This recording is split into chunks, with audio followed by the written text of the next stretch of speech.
जय हिंद दोस्तों। आज आपको एक खास जानकारी देने जा रहा हूँ, बहुत ही खास जानकारी। आपको जानकारी के लिए बता दूं कि बहुत सारी लड़कियां आजकल अपने माँ बाप का बात नहीं सुनती।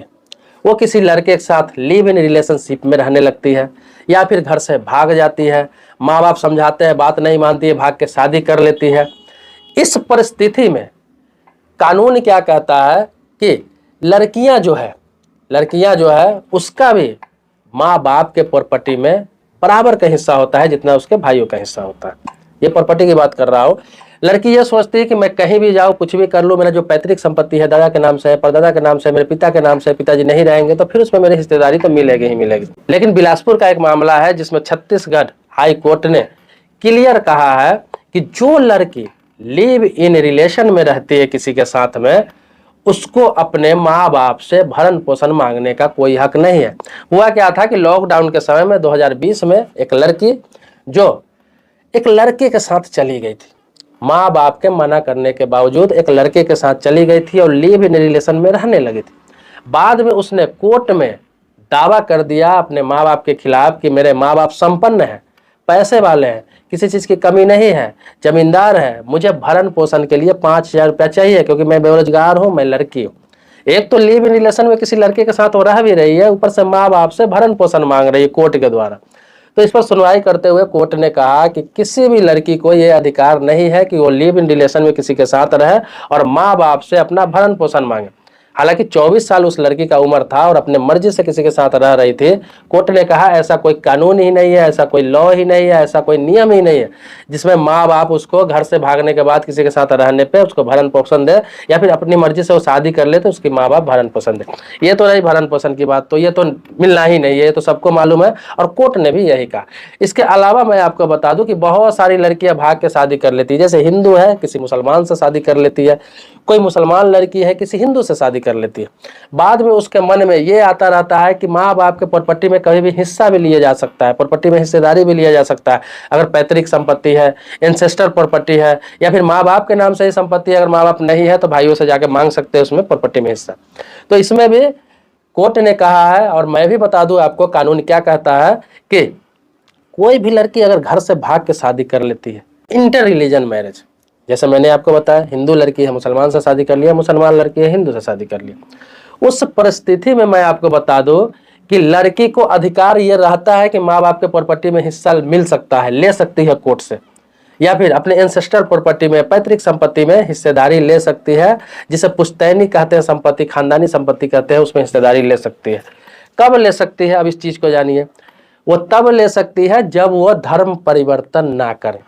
ये मेन पॉइंट है। जब वह धर्म परिवर्तन न करे तब जाकर वह हिस्सेदारी ले सकती है। जैसे कोई मुस्लिम लड़की है किसी हिंदू लड़का से शादी कर ली लेकिन वह हिंदू बन गई, तो फिर उसके माँ बाप के प्रॉपर्टी में से, एंसेस्ट्रल प्रॉपर्टी में से या फिर खानदानी प्रॉपर्टी में से हिस्सेदारी कानूनी रूप से खत्म हो जाता है। कभी भी दावा नहीं कर सकती है, कोर्ट में दावा भी करेगी तो 20 साल 25 साल 50 साल लड़ने के बाद भी उसे कुछ हासिल होने वाला नहीं है, ये कानून कहता है। या फिर कोई हिंदू लड़की है मुसलमान लड़का से शादी कर ली और अपना धर्म परिवर्तन कर लियो, मुसलमान बन गए, तो फिर उसके माँ बाप के प्रॉपर्टी में कोई भी हिस्सेदारी नहीं मिलेगा। भले ही हिंदू उत्तराधिकार अधिनियम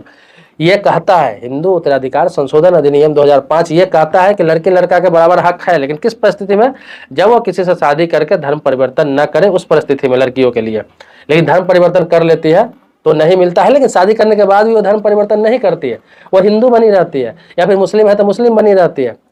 और अपने हिसाब से वो जीती है, अपने धर्म को लेकर जीती है, भले ही पति हिंदू है या पति मुस्लिम। तो फिर वो कभी भी अपने एंसेस्टर प्रॉपर्टी में, पैतृक संपत्ति में दावा कर सकती है। तो कोर्ट ने ये सारी चीज बताते हुए बताया कि इस तरह का कानून है और यही मानना पड़ेगा। लेकिन भरण पोषण का रहा सवाल तो लिव इन में रहते हुए भरण पोषण का कोई भी सवाल ही नहीं उठता। दूसरा मैं आपको बता देता हूं एक और, जब लिव इन की बात हुई है तो लिव इन से जुड़ा मामला एक और बताता हूं कि किसी लड़का के साथ कोई लड़की लिव इन रिलेशनशिप में रहती है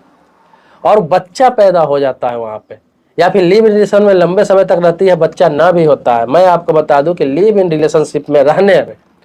वो लड़की है कभी भी जब ब्रेकअप होता है, उसका साथ छोड़ती है, भले ही दोनों के साथ शारीरिक संबंध बना हो, दोनों एक दूसरे के साथ सालों रहे हो, 2 साल 4 साल 5 साल 10 साल ही क्यों ना रहे हो, लिव इन रिलेशन में रह रहे हैं, लेकिन जिस दिन ब्रेकअप होता है, अलग होता है, तो वो भरण पोषण के लिए अपने लिव इन पार्टनर पे कभी भी दबाव नहीं बना सकती है, केस करके उससे भरण पोषण नहीं ले सकती है, मेंटेनेंस नहीं ले सकती है। ये हक सिर्फ पत्नी को दिया गया है, ये हक सिर्फ वाइफ को दिया गया है। दूसरा बात मैं आपको ये बता दूं कि लिव इन में आप रहते हैं, उसमें बच्चा हो जाता है, दोनों मर्जी से रहते हैं, शारीरिक संबंध बनाते हैं, उसमें बच्चा कोई हो जाता है, तो बच्चा हो गया तो इसके बाद भी मैं आपको बताता हूँ दोनों का ब्रेकअप हो जाता है, अगर मर्जी से अलग अलग दोनों हो जाते हैं तो बच्चा का क्या होगा। तो मैं आपको बता दूं कि पिता का जो संपत्ति है, जिसका बच्चा है, वो पिता का जो प्रॉपर्टी होता है, संपत्ति होता है, उसमें बच्चों का सीधा अधिकार होगा, सीधा हक होगा। लेकिन जो औरत है, लेडीज है, जो ब्रेकअप कर ली, शादी नहीं की लेकिन बच्चे पैदा हुए और ब्रेकअप कर ली, अलग रहने लगी, लिव इन से हट गई, तो वो कभी अपने पति पर, उसके प्रॉपर्टी पर या उसके संपत्ति पर, उसके कमाई पर या फिर उससे मेंटेनेंस का दावा कभी भी नहीं कर सकती है, क्योंकि लीगल रूप से दोनों ने मैरिज किया ही नहीं था, शादी किया ही नहीं था, और ना उसका शादी कहीं रजिस्टर्ड था, इसीलिए कोई उसके पास प्रूफ ही नहीं बनता था। लिव इन दोनों अपने मर्जी से रहते हैं, स्वेच्छा से रहते हैं, एक दूसरे को संतुष्ट करने के लिए रहते हैं, एक दूसरे के साथ टाइम स्पेंड करने के लिए रहते हैं, इसीलिए इसमें दावा का कोई सवाल नहीं बनता है, क्योंकि दोनों स्वेच्छा से रहते हैं। शादी होती है, एक सामाजिक जिम्मेदारी होती है, कानूनी जिम्मेवारी होती है, इसका कानून भी पक्ष लेता है, समाज भी पक्ष लेता है, क्योंकि दोनों की जिम्मेवारी होती है। किसी का परिवार होता है, किसी का बेटी होता है, किसी का बेटा होता है, जो एक दूसरे की मर्जी से जीवन यापन करने का कसम खाते हैं, एग्रीमेंट करते हैं एक तरह से देखिए तो। लेकिन लिव इन में ऐसा कोई बात नहीं रहता है, दोनों स्वेच्छा से बिना मर्जी से अपनी संतुष्टि के लिए दोनों साथ में रहते हैं, टाइम पास करने के लिए रहते हैं, तो उसका लिए अलग कानून बनाया गया है। तो ये सारी बातें मैंने लिव इन से संबंधित बहुत सारी बातें आपको बता दी, लेकिन